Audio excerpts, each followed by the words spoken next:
1978 সাল আমেরিকার একজন লেখক ডক্টর মাইকেল এইচ হার্ট, তিনি একজন বড় লেখক ছিলেন।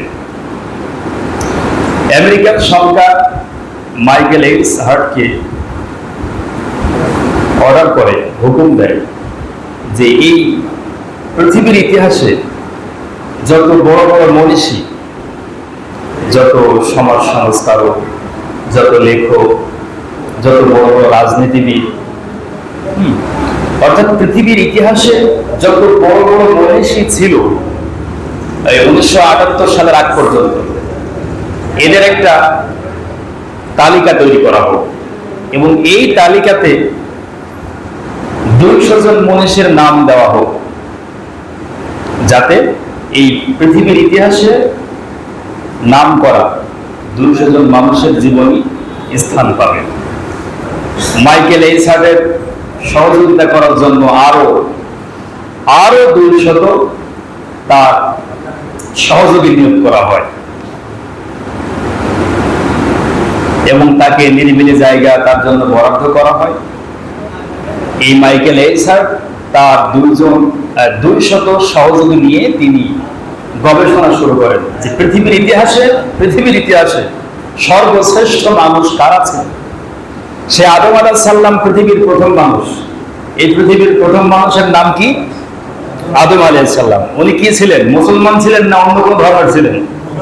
উনি মুসলমান ছিলেন এবং একজন নবী ছিলেন। তাহলে পৃথিবীর প্রথম মানব কি? মুসলমান, এবং তিনি আল্লাহর কি ছিলেন? নবী ছিলেন। সে আদম আলাইহিস সালাম থেকে নিয়ে 1978 সাল অর্থাৎ 70-এর দশক পর্যন্ত মাইকেল এইচ হার্ট পৃথিবীর বিভিন্ন মনীষীদের নিয়ে তিনি গবেষণা শুরু করেন।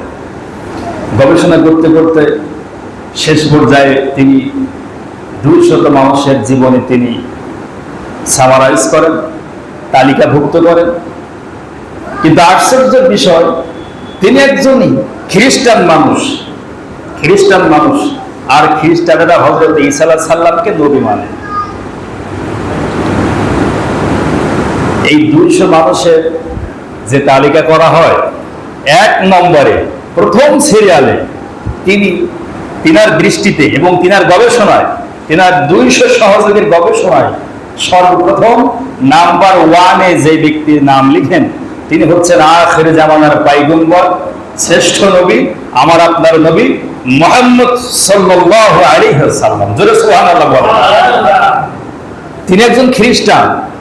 উনি তো ওনার নবীর নাম আগে লিখবেন যে ঈসা আলাইহিস সালাম নাম্বার 1, এরপরে না আমাদের নবীর নাম আসতেও পারে, নাও পারে। আর খ্রিস্টানেরা যেহেতু ইসলামের চূড়ান্ত দুশমন, আমাদের নবীর নাম সেই তালিকায় থাকারই কথা না, কিন্তু তিনি আমার আপনার নবীর নাম তালিকার প্রথম নম্বরে উঠিয়েছেন। আলহামদুলিল্লাহ বলে।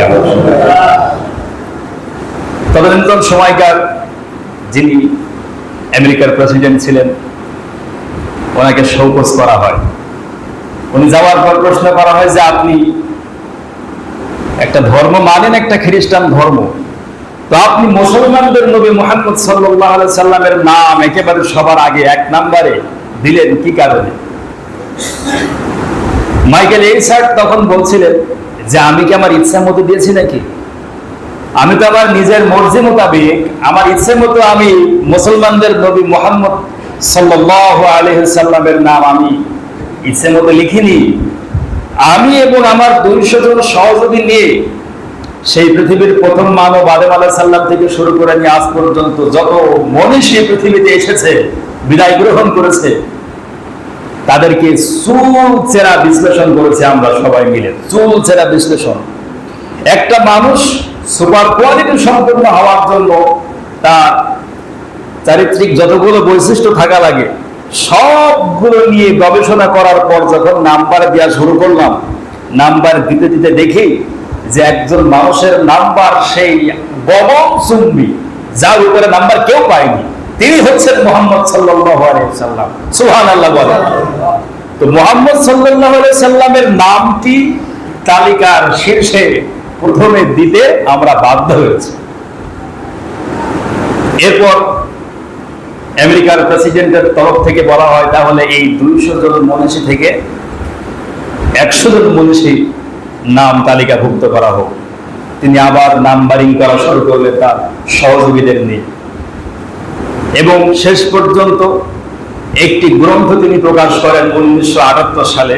সেই গ্রন্থের নাম হচ্ছে দ্য 100। এটা প্রত্যেকটা ছোটখাটো লাইব্রেরিতেও আপনি পাবেন, যে কোনো লাইব্রেরিতে আপনি পাবেন।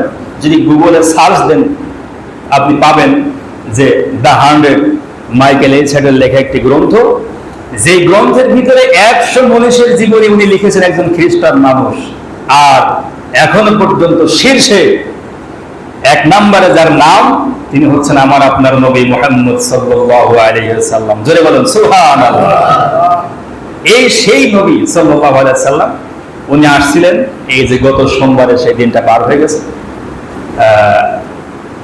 সেই গত দিন ছিল বিশ্বনবী সাল্লাল্লাহু আলাইহি ওয়াসাল্লামের জন্ম এবং মৃত্যুর সময়।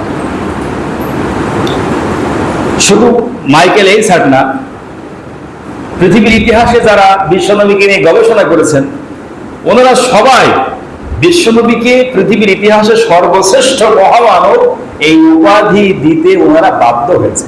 সুবহানাল্লাহ, আরেকবার বলি।